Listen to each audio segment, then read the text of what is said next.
guys, this is Jay. I'm a new designer on the Not Too Shabby design team, and I wanted to show you a quick and simple card project that you can make with the stamp and die of the month for July called Chill Day.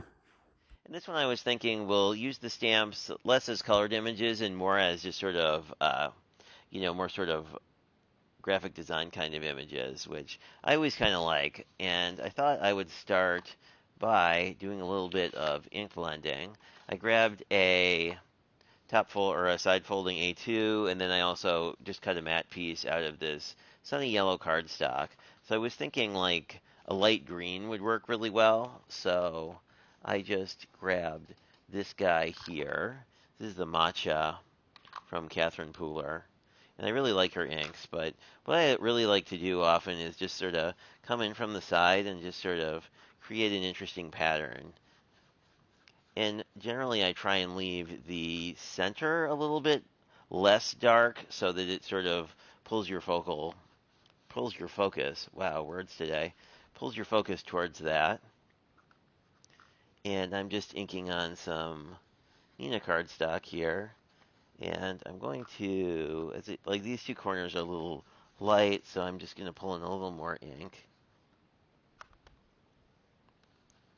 And if you're worried about getting ink on your hands, you can certainly use a piece of scrap paper to do this, but I think that's about what we want. I think this is going to look, yeah, I really like how that looks against the, there you can see a little bit better, against the yellow. I think that's kind of a fun color combination.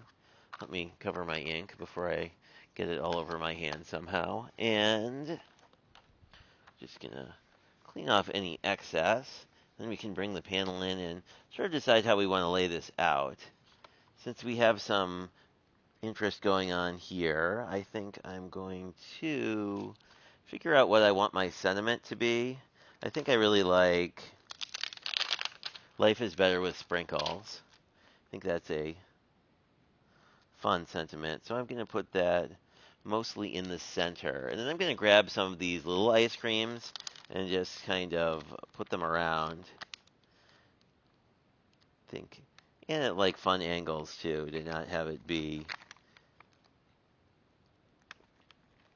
like so straight up and down. And just sort of, I like the idea here of just sort of framing the sentiment. And the nice thing about the Misty is like you can play around with this pretty endlessly. I kind of like it, like having two like this, and then I'll grab the last one. There are some popsicles here. I'm sure you're kind of surprised because popsicles are my favorite thing that I didn't go with them. I think this fills the frame nicely. I also have some of the, I think these are the Cool Treats sparkly enamel dots, so I think I'm going to use some of those as well. And random ephemera on my desk from something. Anyway, so I'm just going to pick all these guys up. I'm going to see if we'll be lucky, and I'm just going to remove any of the factory oils that are on there. It took me a long time to realize that's why it took a while for my stamps to condition before. Anyway, this is just a dye ink because I'm not going to be doing anything too super special. But the thing you want to make sure is that this is pretty aligned. That looks, I think I want to be over a little bit. And that's also the thing I like about the Misty is that you can play around with this a good bit. I think that looks pretty good. Maybe a little back here. Yeah, I like how that lays out. So I'll just rub over those, and just printed so well that it's stuck. And I like how that came out. That's got a pretty good impression the first time. And I actually wound up redoing this front panel because I really wanted a darker impression than I was getting. So I think this is going to look better. So let me just put this together again. Um, this is the original card, so you can see sort of how it came out, but I didn't quite like how it wound up being matted in the end, so I decided that it would be a good idea just to do it and have it come out a little bit more like how I wanted it to.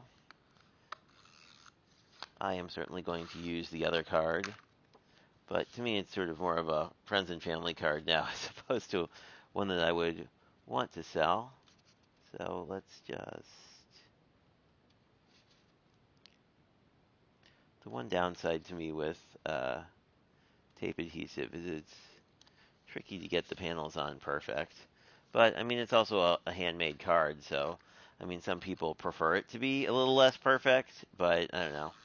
I always like the days you can just sort of get them on straight the first time. But in any event, the thing is, a lot of people who get the cards don't necessarily know what you initially thought the card would be, so often they're just going to love it regardless.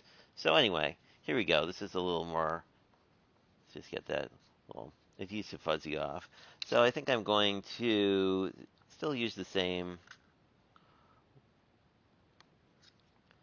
jewels, and these are the ones that came out with the quarterly release.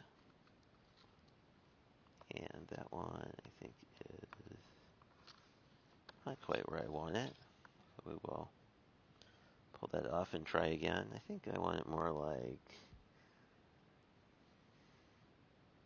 here. Yeah, there we go.